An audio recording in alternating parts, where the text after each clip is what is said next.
सुप्रभात छात्रों। हम देख रहे थे चारा घोटाला, इसके बारे में हम चर्चा कर रहे थे। तो यहाँ प्रमुख पात्र जो है ज्वाला प्रसाद है, रामदास है और कल्लू जो है कल्लू भी है। और इसमें एक महत्वपूर्ण पात्र है, वह है रखवाली करने वाला, गौशाला की रखवाली करने वाला जो है वह भी इसमें आता है। तो उनकी पत्नी जो है ज्वाला प्रसाद की, वो उपवास करती है और वो कहती है कि यानी पहले मैं सुनती थी गधे भी चुनाव जीत सकते हैं, लेकिन आज मैं सुन रही हूँ कि यानी आज बैल भी चुनाव जीतने लगे हैं। तो वो कहता है कि यानी ज्योतिष ने बताया था, इसी कारण मैंने ये बैल खरीदा है। यह कोई साधारण बैल नहीं है, वह बैठकर खाने वाला और वह आराम से रहने वाला बैल है, ऐसा कहते हैं। पत्नी कहती है, तुम्हारे ज्योतिषी ने जमाने को ठीक ही भापा है। अब चुनाव से ही गधे जीत सकते हैं जिसके सिंग भी है। अब बैल ही ऐसा गधा है जिसके सिंग होते हैं। पहले पैसे वाले गधे चुनाव जीतते थे, अब सिंग वाले दहशत पैदा करने वाले गधे यानी बैल जीतेंगे। तो वो कहती है कि दहशत पैदा करके यानी ये जीतने वाले, चुनाव जीतने वाले आज बैल भी इस अखाड़े में शामिल हो गए हैं, ऐसा वो उपवास करती हुई दिखाई देती है। तो ज्वाला प्रसाद यानी वास्तव में यानी चुनाव जीत जाता है। तो यानी ये राजनीति ही ऐसी होती है, इसके बारे में हम कोई अनुमान नहीं लगा सकते हैं। तो यहाँ यानी बैल क्यों न हो उनका चिन्ह, लेकिन वह चुनाव जीत जाता है। और मुद्दे की बात यह है कि चुनाव जीते जाने के बाद बैल में विलक्षण बात देखी गई। बैल को जो चारा डाला जाता था उसे वह खाता नहीं था। यानी जो डाका डालकर या उसे घोटाला करके जो खाना खिलाया जाता है वही उसे अच्छा लगता है। वो चुनाव जीत जाने के बाद ज्वाला प्रसाद जो उसे खाना खिलाता है, जो चारा डालता है, वो बिल्कुल खाने के लिए राजी नहीं होता है। वह यानी उसका जी नहीं चाहता है। क्या हो गया है बैल को? बदहजमी तो नहीं या कोई बीमारी तो नहीं? यानी यह चुनाव जीतने के पहले तो बैल बहुत अच्छा था, लेकिन अचानक उसे क्या हो गया है? यानी कोई बीमारी तो नहीं लग गई है? घोड़ा डॉक्टर देख गया, बीमारी कोई नहीं थी। यानी जानवर का जो डॉक्टर है वो देखकर चला गया, लेकिन उसे कोई बीमारी वगैरह नहीं थी। तो बैल चारा क्यों नहीं खा रहा है? उसके मन में ये सवाल पैदा होता है कि बैल क्यों चारा नहीं खा रहा है।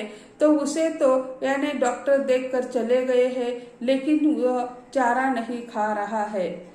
ज्वाला प्रसाद घबरा गया। ज्योतिष ने कहा था बैल को कोई कष्ट न हो जाए। यानी ज्योतिषी ने कहा था उसे आराम से खाना खिलाना, उसे कोई कष्ट नहीं होना चाहिए। लेकिन अब क्या हो गया? वह तो बैल के नाम पर चुनाव जीत गया, लेकिन आज तो बहुत बड़ी आपत्ति उन पर आ गई थी। इस बैल के साथ तुम्हारा भविष्य बंधा हुआ है। पशु मेले में स्वयं ज्योतिषी ने यह बैल खरीदने के लिए छाटा था। यानी उसके साथ, बैल के साथ तुम्हारा भविष्य है। बैल अच्छा रहेगा तो तुम्हारा यानी जो राजकाज है, तुम सरपंच बन गए हो, वो ठीक रहेंगे, ऐसे कहते हैं। और खुद उनके साथ ज्योतिष भी बाजार गया था और वहां उन्होंने उस बैल को चुन लिया था। तो वह ज्वाला प्रसाद ज्यादा ही डरने लगता है। ज्वाला प्रसाद ने आखिर ज्योतिष को ही बुलाया। यानी आखिर क्या करे, ज्योतिष ने तो उसको चुना था और फिर वह ज्योतिष को बुलाता है। ज्योतिष ने स्थिति को जानकर कहा, अरे इसमें घबराने की कोई बात नहीं है। डॉक्टर को दिखाया, सब कुछ हो गया। तो ज्योतिष कहता है इसमें घबराने की कोई बात नहीं है। यह बैल सामान्य नहीं, खानदानी बैल है। यानी बैलों की भी जातियां होती है, तो वो कहता है सामान्य बैल नहीं है, वो खानदानी बैल है। खानदानी और राजनीति के बैल चुनाव जीत जाते हैं तो वे सामान्यों की तरह सामान्य चारा नहीं खाते हैं। तो वो कहता है कि वह खानदानी बैल है, वह सामान्य बैलों की तरह खाना खाने वाला नहीं है, वह यानी विशिष्ट खाना खाएगा, ऐसा वो कहता है। चुनाव जीते इन बैलों को चरने के लिए चाहिए, यानी वो कहते हैं कि सामान्य चारा नहीं खाते, यानी क्या मतलब, उसका मतलब क्या है। तो वो कहता है कि ज्वाला प्रसाद, क्या उसे चरने के लिए बाहर छोड़ देना चाहिए। तो वो कहता है चुनाव जीते इन बैलों को चरने के लिए चाहिए सामान्य नहीं भ्रष्टाचारी चारा। तो उसमें भी परिवर्तन आ गया, मालिक उसी तरह है, भ्रष्टाचारी मालिक है, इसी कारण उसमें भी परिवर्तन आ गया। और ज्योतिषी कहता है कि वह सामान्य चारा खाने वाला नहीं है, तो उसे भ्रष्टाचारी चारा चाहिए। ज्योतिषी ने कहा, सो बैल को और साथ साथ अपने आप को जिंदा रखना है। ज्वाला प्रसाद जी, तो भ्रष्ट चारा पैदा करो। तो वो कहता है कि यानी आप तो उनके मारे ही तुम चुनाव जीत गए हो, और आपको और उनको अगर जिंदा रखना है या आपकी राजनीति को जिंदा रखना है, तो तुम्हें यानी एक काम करना चाहिए, उन्हें चोरी का चारा, भ्रष्टाचार का चारा यानी खिलाना चाहिए। भ्रष्टाचार ज्वाला प्रसाद के भेजे में बात घुस नहीं पा रही थी। तो वो कहता है कि चारा में कैसे भ्रष्टाचार होगा, उसमें कैसे घुस होगी। तो वह तो यानी बहुत घबराता है कि उनकी राजनीति उनके साथ जुड़ी हुई है, अब क्या करे। यह दिल्ली की हवा का नतीजा है कि चुनाव मैदान मारे बैलों और गधों को सब कुछ परिश्रम का नहीं हराम का भाता है। सो ज्वाला प्रसाद जी, अपने बैल के लिए आप चोरी का चारा लाओ, जिंदा रहना है तो चोरी करो, हरामी करो। ज्योतिषी ने बात और साफ की। तो वो कहता है कि यानी दिल्ली पर भी व्यंग्य उन्होंने कर दिया है। तो यह दिल्ली की हवा है, हवा का नतीजा है, जो चुनाव मारे बैलों और गधों को सब कुछ परिश्रम का नहीं हराम का खिलाया जाता है। तो उसके खानदान का यह बैल है। आपको यानी चोरी करनी चाहिए, हरामी करनी चाहिए, आपको जगना है, जीवित रहना है और बैल को जीवित रखना है, तो आपको यह कार्य करना ही पड़ेगा। अब ज्वाला प्रसाद कहाँ चोरी करने जाता। ज्वाला प्रसाद अब कहाँ चोरी करने जाता। पहले तो यार रामदास ने तो ढोल पिटा पिटा कर गांव वालों को सचेत कर दिया है, अब वो कहाँ जाएगा चोरी करने के लिए। बस एक गौशाला ही ऐसी जगह थी जहाँ के चारे पर वो लात मार सकता था, और ज्योतिषी की बात सही निकली, बैल ने चोरी का चारा खाया। तो अब गौशाला ही ऐसे थी जहां पर वह मुक्त से चोरी करके यानी वही चारा ला सकता था, और बात सही निकली, वह गौशाला से चारा लाया गया तो बैल ने उसे खा लिया। गौशाला की एक ज्वाला प्रसाद ने चैन की सांस ली, और अब गौशाला का चारा खुद उसका चारा बन गया। यानी जब वह गौशाला का चारा खाता है तो ज्वाला प्रसाद को बहुत खुशी होती है। अब उसे कोई चिंता की बात नहीं है, गौशाला में चारा आता है, वहीं से उठाकर यहाँ लाना, जितना चाहे उतना, क्योंकि उनका बैल तो ठीक रहेगा, उनकी राजनीति ठीक रहेगी, वे ठीक रहेंगे। तो ऐसे वे सोचते हैं और वो इन्हें छुटकारा पाते हैं। अब हो गया। इसमें से उसी समय गौशाला की एक गाय मर गई। रामदास ने ढोल पीटकर लोगों को बताया कि गौशाले की गायें भूख से मरना शुरू हो गई है।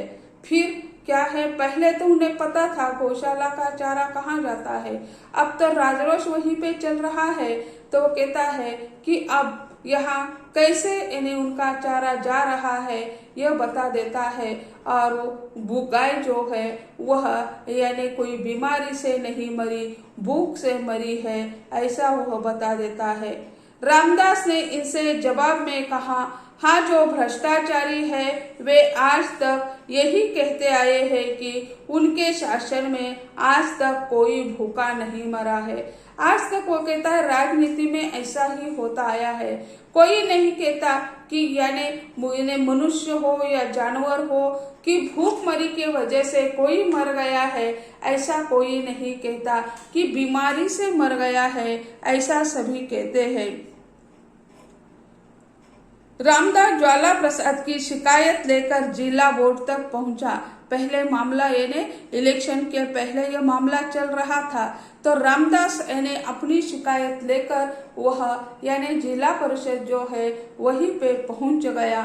तो रामदास ने कहा, मूल मुद्दा तो चारे की चोरी का है, उसकी जांच करो। वो उनसे कहता है कि मूल मुद्दा जो है वो चारे का है और वो चारा जो है वो चोरी होता जा रहा है। ज्वाला प्रसाद ने दाम दंड भेद से मामला दबाने की कोशिश की। उनके पास तो राजनीति है, सब कुछ कर सकता है, तो उन्होंने उसे सभी जो मामले हैं तो जो शक्ति इस्तेमाल करनी चाहिए वो सभी शक्ति उन्होंने इस्तेमाल की, अब लेकिन वो उसमें हार जाता है।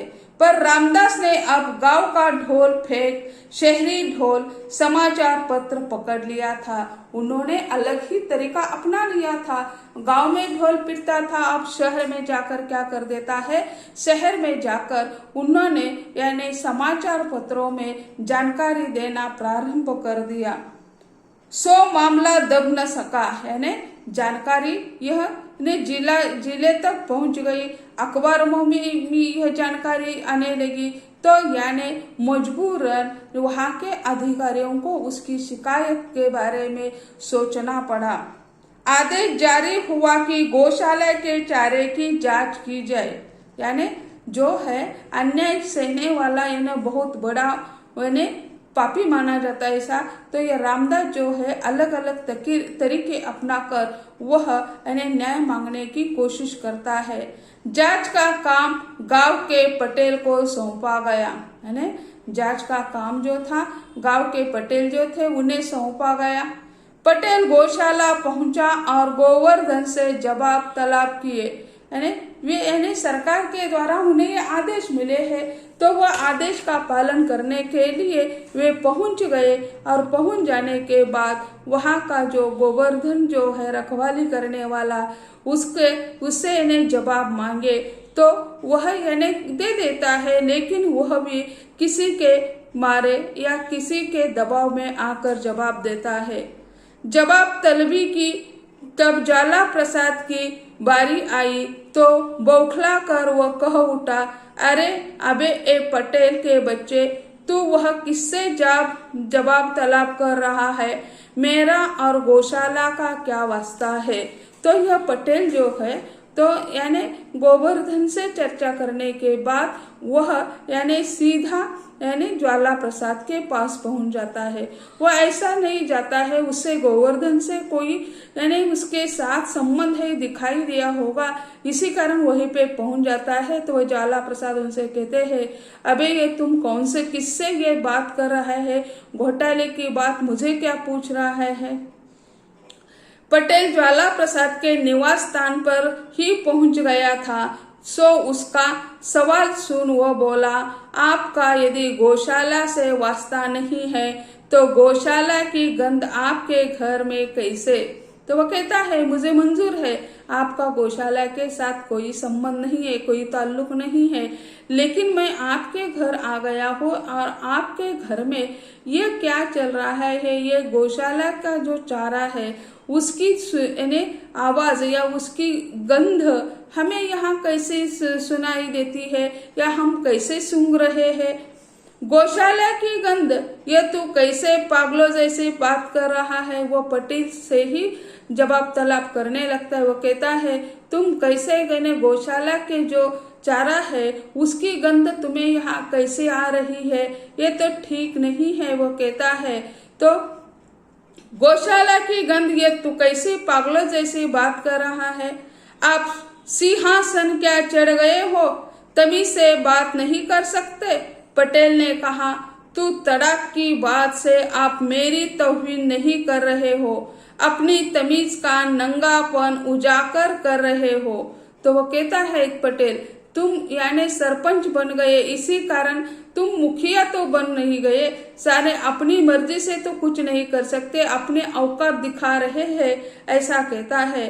तो पटेल कहता है ठीक है तुम यहाँ से जाओ, बाहर आंगन वाली कोठरी का ताला खुलवाओ। पटेल ने आदेश दिया। पटेल उसे कहते हैं बाहर जो ताला है, कमरा है, उसका ताला खुलवाओ, हम देखना चाहते हैं। तो वो कहता है क्यों खुलवाऊं?